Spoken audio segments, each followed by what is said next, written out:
नमस्कार, मैं हूं अभिषेक और आप देख रहे हैं अधिगम एकेडमी पर हमारा चैनल।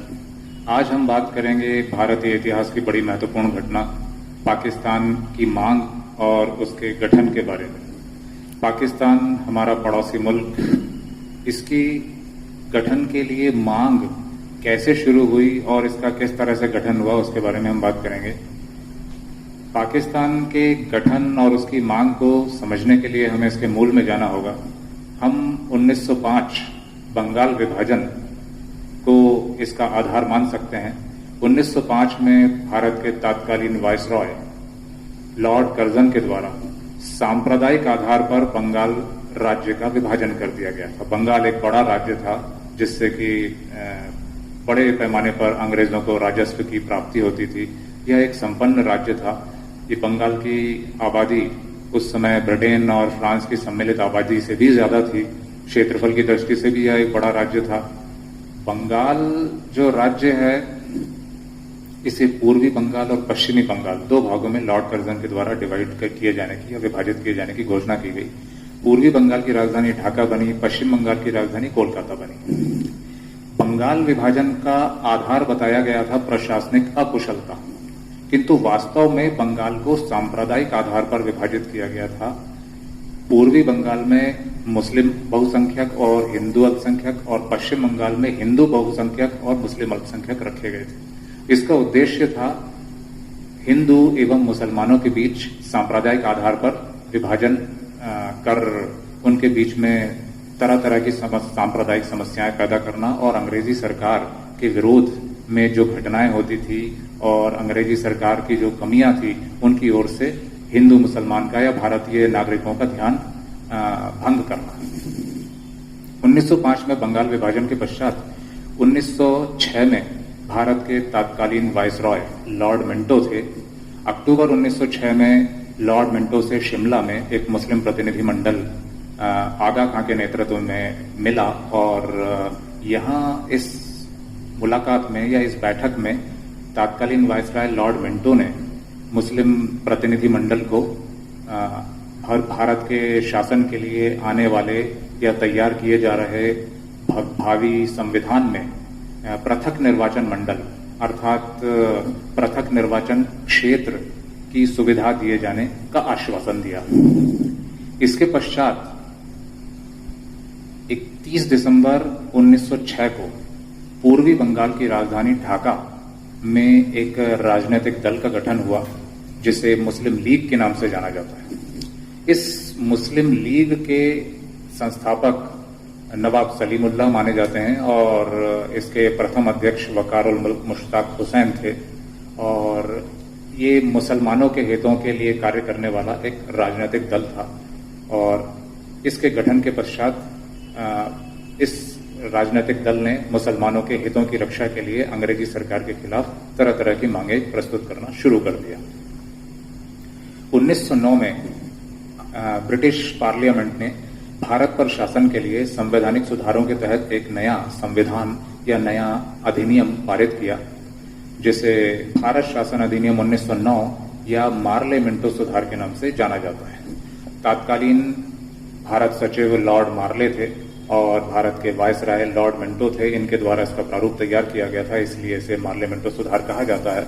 इस अधिनियम के तहत अंग्रेजी सरकार ने भारत में मुस्लिम बाहुल्य क्षेत्रों में पृथक निर्वाचन मंडल की व्यवस्था मुस्लिम समुदाय को प्रदान की थी। यह पृथक निर्वाचन मंडल की व्यवस्था बनाकर उन्होंने भारत में कहीं ना कहीं आरक्षण के बीज बो दिए। इस संदर्भ में स्वयं लॉर्ड मिंटो का कहना है कि हम भारत में सांप्रदायिक आधार पर पृथक निर्वाचन क्षेत्र बनाकर विष के ऐसे बीज बो रहे हैं जिनकी फसल कड़वी होगी और उस फसल की कड़वाहट हमें आजादी के पश्चात, आजादी के दौरान पाकिस्तान के गठन के रूप में उसका आभास हुआ। हम ये कह सकते हैं 1909 में सांप्रदायिक आधार पर मुसलमानों के लिए पृथक निर्वाचन क्षेत्र गठित कर दिए गए और फिर इसके पश्चात धीरे धीरे धीरे धीरे हिंदू और मुसलमानों के बीच में इस राजनीतिक खींचतान का परिणाम यह हुआ कि अंतिम समय में जब भारत की आजादी का दौर था उस समय मजबूरन पाकिस्तान देश का गठन करना पड़ा। अंग्रेजों को पता था कि मुस्लिम लीग यदि पृथक निर्वाचन क्षेत्र या मुसलमानों के लिए अधिक से अधिक अधिकारों की मांग करेगी तो दूसरा एक बड़ा राजनीतिक दल कांग्रेस इसका विरोध करेगा, और जितना ज्यादा कांग्रेस इसका विरोध करेगा उतना ही ज्यादा दोनों राजनीतिक दलों के बीच में राजनीतिक खींचतान बढ़ती जाएगी और समुदायों के बीच में दूरी बढ़ती चली जाएगी। अब हम बात करते हैं 1930 के बारे में। 1930 में मुस्लिम लीग का अधिवेशन इलाहाबाद में संपन्न हुआ।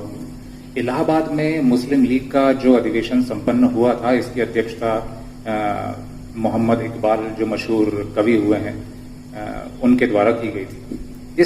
इस दौरान मोहम्मद इकबाल के द्वारा इन्हें पाकिस्तान के विचार का जनक माना जाता है। मोहम्मद इकबाल ने अपने भाषण में कहा कि उत्तर पश्चिमी क्षेत्र को पुनर्गठित कर मुसलमानों के लिए एक पृथक राज्य का गठन किया जाना एक अंतिम नियति प्रतीत होती है, ऐसा उन्होंने कहा था। उनका तात्पर्य पाकिस्तान देश गठित करने से तो नहीं था, लेकिन भारत के जो ढुलमुल राज्य थे, कमजोर से राज्य थे, उनको पुनर्गठित कर एक बड़ा और सशक्त राज्य बनाने से उनका तात्पर्य यहां पर था। 1933 में ब्रिटेन के कैम्ब्रिज विश्वविद्यालय में एक छात्र अध्ययनरत थे जिनका नाम चौधरी रहमत अली था। उन्होंने पाकिस्तान शब्द का सृजन कर दिया। उन्होंने 2 पर्चे जारी किए और उन्होंने पाकिस्तान शब्द का सृजन पंजाब, अफगान प्रांत, कश्मीर, सिंध, बलूचिस्तान इत्यादि राज्यों को मिलाकर इसका गठन करने का एक विचार दिया था, एक शब्द का सृजन किया था। इसके पश्चात भारत शासन अधिनियम 1935 आया। संवैधानिक सुधारों के तहत जब भारत शासन अधिनियम 1935 आया, इस समय राजनीतिक खींचतान कांग्रेस और मुस्लिम लीग के बीच बहुत अधिक बढ़ती चली गई। मुस्लिम लीग को आशातीत सफलता न मिलने के कारण यहां हिंदू और मुसलमानों के बीच में झगड़े या दंगे भड़काए गए, और इस दौरान मोहम्मद अली जिन्ना ने गांधी जी पर एक आरोप लगाया कि गांधी जी भारत में एक हिंदू राज्य की स्थापना करना चाहते हैं। धीरे धीरे यह समस्या और बढ़ती चली गई। 1940 में जब द्वितीय विश्व युद्ध का दौर चल रहा था, तब मुस्लिम लीग का अधिवेशन 22-23 मार्च को लाहौर में संपन्न हुआ। इसकी अध्यक्षता हमारे मुस्लिम लीग के बड़े नेता जिन्हें कि कायदे आजम के नाम से जाना जाता है, मोहम्मद अली जिन्ना ने की।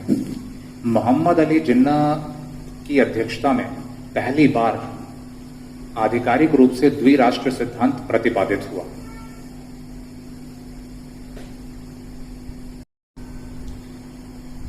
उन्नीस सौ 1940 के इस लाहौर अधिवेशन में द्विराष्ट्र सिद्धांत को तत्कालीन मुस्लिम लीग के बड़े नेता फजल उल हक के द्वारा प्रस्तुत किया गया था, और यह प्रस्ताव सिकंदर हयात खान के द्वारा तैयार किया गया था।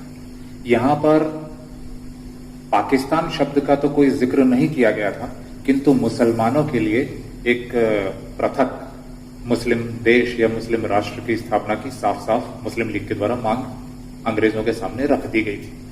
इसके पश्चात जैसे जैसे भारत की आजादी के लिए आंदोलन तीव्र होता गया, वैसे वैसे मुस्लिम लीग के द्वारा पाकिस्तान के गठन की मांग भी तीव्र कर दी गई। 1942 में जब भारत छोड़ो आंदोलन की शुरुआत हुई, तब मुस्लिम लीग ने अंग्रेजों विभाजन करो और छोड़ो का नारा दिया, और धीरे धीरे हिंदू और मुसलमानों के बीच दूरियां बढ़ाने के लिए दंगे भड़का दिए गए।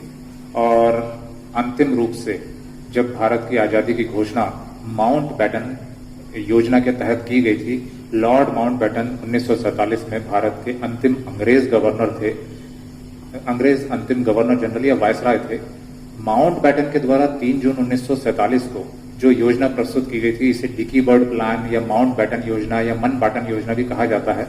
इसमें पाकिस्तान के गठन की स्पष्ट रूप से घोषणा की गई और उसे स्वीकार भी कर लिया गया।